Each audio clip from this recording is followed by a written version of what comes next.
Ada beberapa hal yang harus diperhatikan di dalam rumah. Di dalam rumah. Ya. Setan menyukai rumah-rumah yang pertama ada patungnya. Jadi makanya tidak boleh ada patung yang berjiwa. Ya. Jadi seperti manusia, jin, hewan, ya. Kemudian malaikat biasanya itu digambarkan kayak malaikat itu patung laki-laki bersayap misalnya. Nah itu tidak boleh. Tidak. Tapi kalau tumbuh-tumbuhan, tanaman pohon yang cuma imitasi itu nggak apa-apa, gitu kan? Gambar lukisan mobil, nggak ada orangnya, rumah, langit, nggak ada masalah. Umumnya pemandangan itu nggak ada masalah. Tapi jauhi ini. Umumnya orang pada saat diruqyah Bapak Ibu sekalian dan kesurupan, kalau ditanya setannya kamu sembunyi di mana, selalu yang ditunjuk sama dia itu patung di depan. Dan sering kali juga ditunjuk, mohon maaf ini ya, foto-foto yang di rumah. Makanya foto itu kalau darurat harus ada di rumah, ditaruh di album, jangan dipajang di tembok.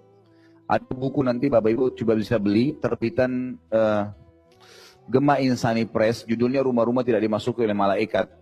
Jadi subhanallah pengalaman teman-teman yang biasa ngeruqyah, kalau masih banyak foto yang ditempel itu, ruqyahnya bisa lebih lama. Tapi pada saat diturunkan, saya pernah meruqyah sepupu saya sendiri, saya suruh turunkan dulu semua foto di situ. Kemudian saya ruqyah, reaksi spontan pada saat itu. Subhanallah, langsung spontan. Padahal dia sebelumnya diruqyah oleh banyak orang, tidak ada reaksinya. Dan dia anggap tidak mungkin. Begitu saya bacain ayat kursi, Al-Falaq, An-Nas saja, ayat-ayat dasar, itu tiba-tiba dia muntah. Bereaksi sihirnya, terutama setelah diturunkan semua gambar-gambar itu. Jadi ini rumah yang disuka oleh syaitan. Ada patung atau ada gambar yang dipajang, makanya jauhi ini.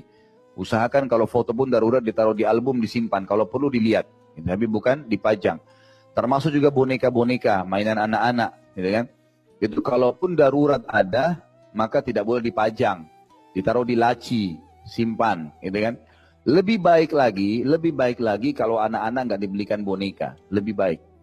Coba dengan yang lain ya, karena boneka itu sudah cukup bisa ditunggangin oleh syaitan, bisa ditunggangin oleh mereka. Selama dipajang boneka itu maka akan jadi masalah. Apalagi kita mendidik anak-anak kita untuk terbiasa menyayangi boneka atau bergantung pada boneka, ini sebenarnya tidak baik. Nah ini tidak baik secara pendidikan dalam agama kita. Kemudian yang ketiga adalah rumah yang dipenuhi dengan kemaksiatan kepada Allah Subhanahu wa taala, ya. Umumnya ulama rincikan adalah rumah yang dipenuhi dengan musik-musik, rumah yang dipenuhi dengan terbukanya aurat, banyaknya perkataan-perkataan yang berbau maksiat, tidak pernah ada Al-Qur'an di dalamnya, tidak pernah dikerjakan sholat di dalamnya, gitu kan. Berkumpulnya kemaksiatan di rumah tersebut, maka itu menjadi pusat daripada kemaksiatan tadi. Jadi ini rumah-rumah yang disukai oleh syaitan. Dan setiap rumah yang tidak dimasuki oleh malaikat, karena ada patungnya, ada gambarnya, ya ada maksiatnya, itu juga akan dipenuhi oleh syaitan. Selanjutnya rumah yang ada anjing. Anjing ini tidak boleh masuk ke dalam rumah. Anjing dibolehkan dalam Islam digunakan untuk berburu atau menjaga peternakan. Tapi kalau untuk dimasukkan ke dalam rumah jadi peliharaan tidak boleh. Dan ini sudah cukup membuat malaikat tidak masuk ke dalam rumah. Nabi Muhammad SAW pernah pulang kemudian ke rumahnya, kemudian di depan rumah beliau ada anjing yang duduk. Lalu Nabi SAW mengusirnya dan mengatakan rumah yang ada anjing tidak dimasuki oleh malaikat.